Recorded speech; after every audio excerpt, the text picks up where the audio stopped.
حضرت عبید بن فیروز رحمہ اللہ سے روایت ہے، انہوں نے فرمایا میں نے حضرت براء بن عازب رضی اللہ تعالیٰ عنہ سے کہا مجھے بتائیے کہ رسول اللہ صلی اللہ علیہ وسلم نے قربانی کے کس جانور کو ناپسند کیا ہے یا اس سے منع فرمایا ہے؟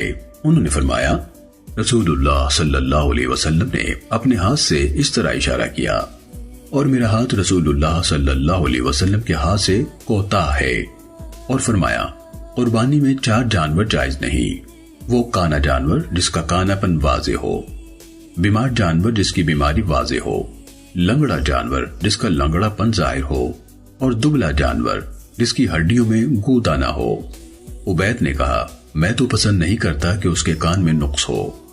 حضرت براء رضی اللہ تعالیٰ عنہ نے فرمایا جو چیز تمہیں پسند نہیں اسے چھوڑ دو، لیکن اسے کسی پر حرام نہ کرو۔ سنن ابن ماجہ حدیث نمبر 3144۔